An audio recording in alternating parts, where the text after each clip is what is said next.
Hello বন্ধুরা, তোমরা সবাই কেমন আছো? আশা করি খুব ভালো আছো। গুড মর্নিং সবাইকে।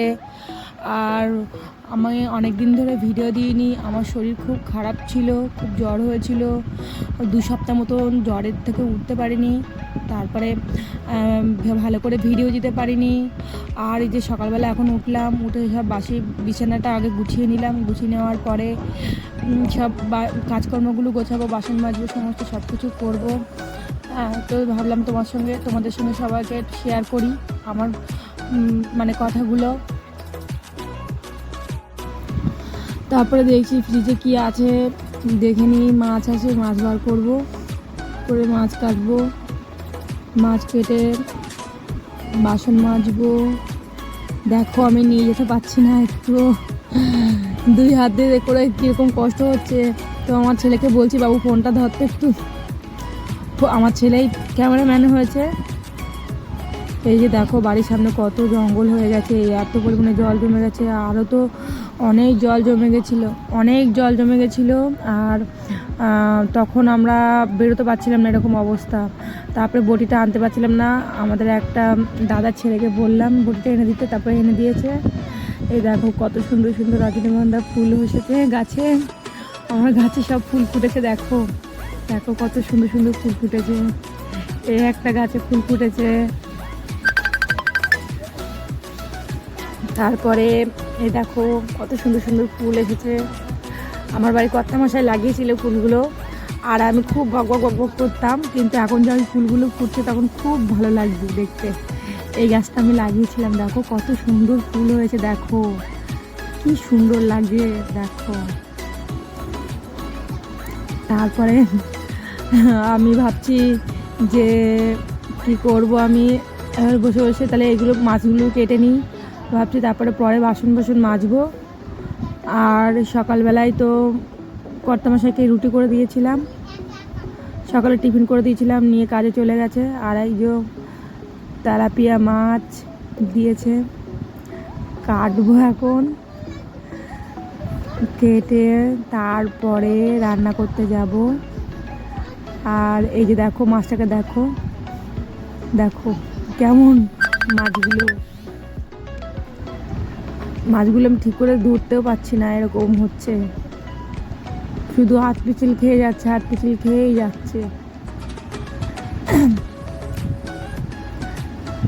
তো মাছগুলো এরকম আঁশ ছাড়িয়ে নিয়ে রাখবো। রাখার পরে এই যে দেখো কি অবস্থা চারিদিকে। বর্ষাকাল এলেই না চারিদিকে শুধু জঙ্গল আর জঙ্গল, এত জঙ্গল আর এত পরিমাণে মানে কাদা হয়েছে বৃষ্টিতে, সব চারিদিকে সব ডুবে গেছে। আমাদের এইখানটা একটুখানি উঁচু বলে না আমরা একটু আছি, নইলে মানে খুবই খারাপ অবস্থা হয়ে গেছিলো। হ্যাঁ, তো মাছগুলো একটু কাটছি। এই যে কখন মাছগুলো কাটা হবে। এই যে দেখো মাছ কাটছিলাম, আর আমাদের বৌদি, পাশের বাড়ির বৌদির সঙ্গে গল্প করছিলাম। আর বৌদি বলে কি তুই কী করছিস? তা আমি বললাম যে এই যে দেখো মাছ কাটছি। আর বৌদি গেছিলো বৌদির মেয়েকে স্কুলে দিতে, পরীক্ষা দিতে, আর তাই সেই সব গল্প করছিলাম। আপনারা তো সবাই জানেন এখন পরীক্ষা চলছে। আর এই যে মাছগুলো কাটা হয়ে গেছে, এবার নিয়ে যাব। কি করে নিয়ে যাচ্ছি একটু দেখো বন্ধুরা, দেখো কি করে নিয়ে যাচ্ছি। এবার মাছগুলো ধোবো। গামলার জলটা আমি কি করে সরালাম, দেখো। এর মাছগুলো ধুয়ে নিয়ে তারপরে বাসনগুলো মাজবো, নিয়ে যে তারপরে রান্না করতে যাব। আমি আবার বলছি যে বাবু একটুখানি ধরে দে, তো ধরে দিল না। তারপরে এই যে মাছ ধোয়া হয়ে গেল, বড়ি মাছ নিয়ে এলাম আগে। তারপরে ভাবলাম যাই গিয়ে ভাতটা বসিয়ে দিই আগে, তারপরেই নয় কল থেকে বাসনগুলো নিয়ে আসবো। দেখো আমাদের ঘরের অবস্থা দেখো, এই যে পেতেছিলাম সব জল জমে কি অবস্থা হয়ে গেছে। হ্যাঁ, আর এই যে পেপারগুলো সব ছিঁড়ে গেছে, মানে খুব খারাপ, জল টানছে ঘরের মধ্যে। তো চাল ধুতে নিয়ে চলে যাচ্ছে, চাল ধুয়ে নিয়ে আসলাম, বাসনগুলো নিয়ে আসলাম, নিয়ে এসে এবারে লাইটটা দিলাম, দিয়ে এবারে ভাতটা বসালাম। ভাতটা বসাবো, এবারে বসানোর পর দেখি ফ্রিজে কি সবজি আছে, ঠিক করে দেখিওনি কি আছে। দেখলাম বেগুন আছে, বেগুন দিয়ে বিস্কুটের কোটো খালি হয়ে গেছে আমাদের। আর এই যে দেখো আমার বোনের ছেলে, ও চলে এসেছে আমাদের বাড়িতে। আর বাসনগুলো রাখার পরে গ্যাসটা জ্বেলে দিলাম। ছেলেকে বললাম যে বাবু গ্যাসের মেনটা একটু খুলে দে। এই যে মেনটা খুলে দিল, আমার ছেলে আবার খুলে দিল। দিয়ে আমি এবার গ্যাসটা জ্বেলে নিলাম। হ্যাঁ, তো বেগুনগুলো কাটছি। কেটে নিয়ে দুটো বেগুনই কাটবো, কেটে নিয়ে দেখি কতটা হয়, তারপরে আবার না হয় রেখে দেবো।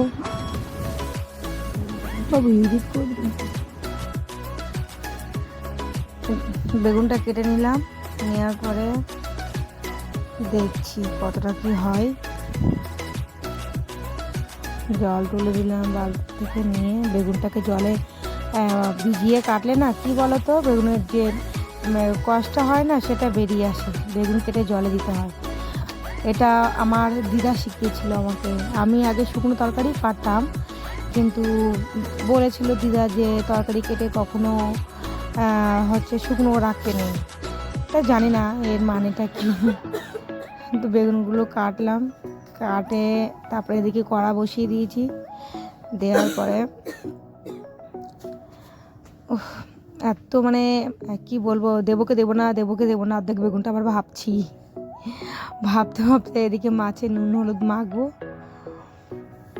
ভাবলাম থাক, বেগুনটা দেবোই না, অতটা কেউ খাবে না, বেগুন খেতে অতটা কেউ ভালোবাসে না।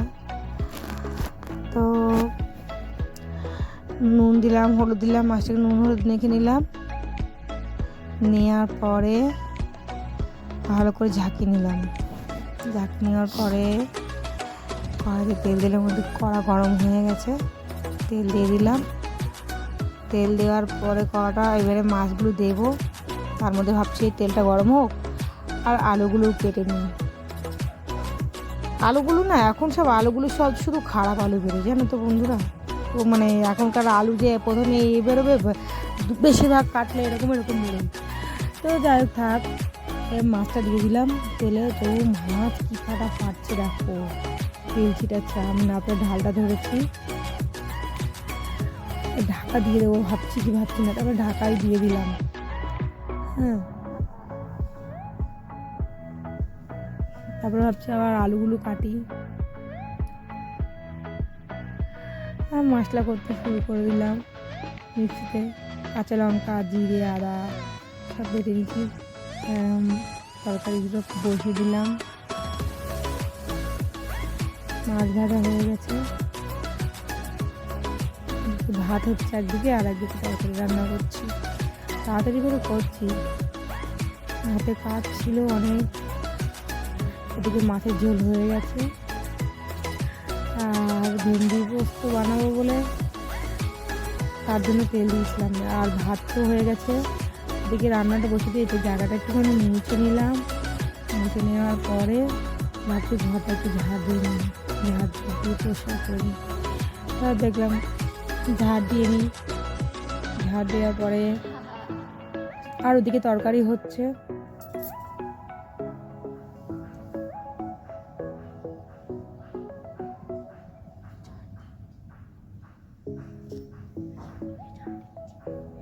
এই যে ঝাড় দিচ্ছি, আর আমার ক্যামেরাম্যান হচ্ছে আমার ছেলে।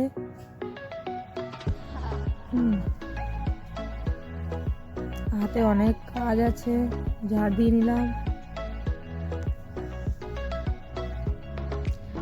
এবারে দরজার সামনেটা একটু ঝাড় দিয়ে নিলাম। বর্ষার দিনে সব ভিজে উঠেছে, সব এত পরিমাণে ভিজে উঠেছে। আগে কত সুন্দর শুকনো থাকতো। হ্যাঁ, কি অবস্থা হয়ে গেছে চারিদিকে, শুধু চারিদিকে জল। আর এই ডাঙাটুকুনি মাটি ফেলেছি বলেই একটু শুকনো আছে, নইলে আগে তো এখানে জলই উঠে যেত। তো যাই হোক, ঝাড় দিয়ে নিলাম। আমি আমার ছেলেকে বলছি বাবু একটু সরে যা, পাথর সরে গেল। আর আমি তাড়াতাড়ি করে পরিষ্কার করে নিচ্ছি সব।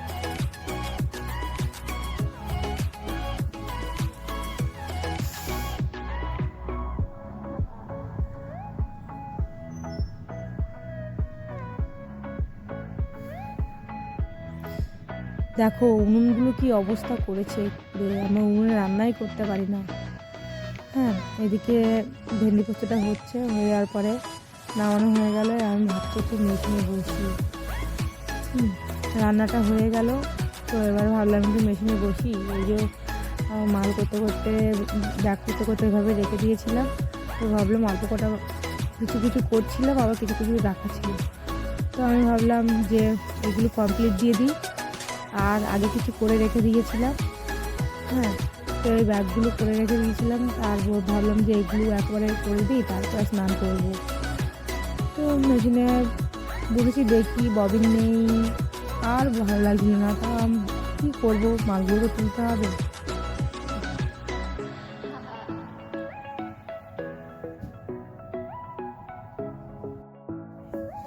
দেখো বন্ধুরা, আমার দিদা আসছে, দেখো আমরা নিয়ে এলো, বড় বড় আমরা। আর এদিকে আমি কাজ করতে শুরু করলাম। দেখো বন্ধুরা, আমার কাজ কেমন দেখে তোমরা প্লিজ কমেন্টে বলো, আমারও ভালো লাগবে একটু। ব্যাগ বানানো কেমন হয়েছে বলো আমাকে। আমি এই কাজই করি, ব্যাগই বানাই। আর তো বলছিলাম যে আমার শরীরটা ভালো ছিল না বলে এক দুদিন করতে পারিনি ভিডিও।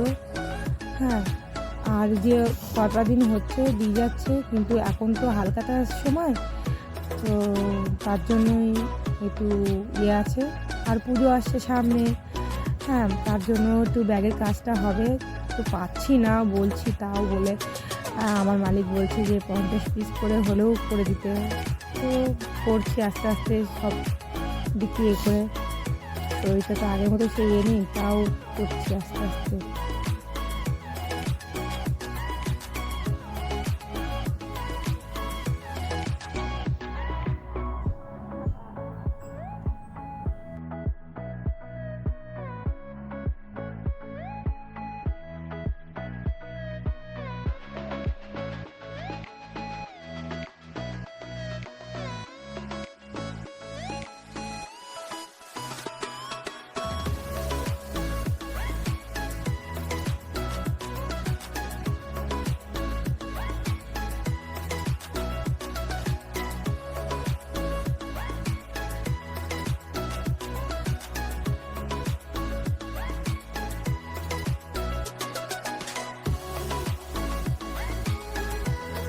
তারপর দেখো এবারে ভালো করে দেখো ব্যাগটা কী করে বানাচ্ছি।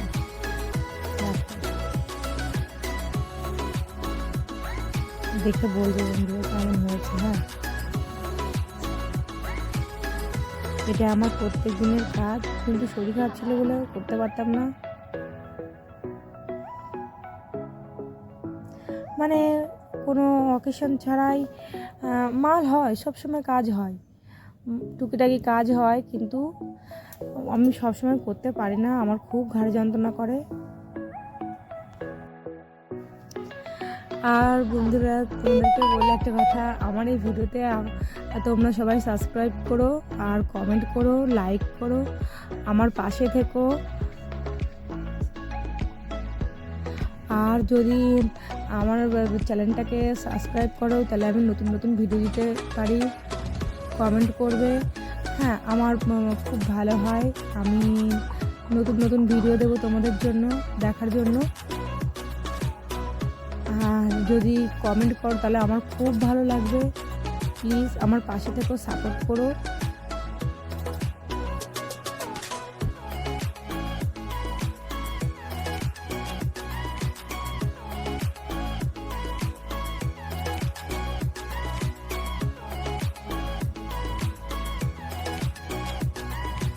দেখো বন্ধুরা, ব্যাগ বানানো হয়ে গেছে।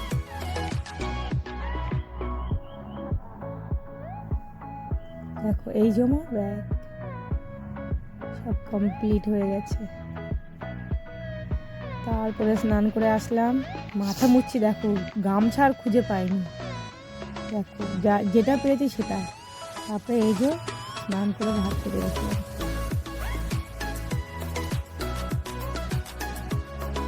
তো বন্ধুরা, আমার ভিডিও কেমন লাগলো তোমরা কমেন্ট করে বলো, সাবস্ক্রাইব করো আর আমার পাশে থেকো।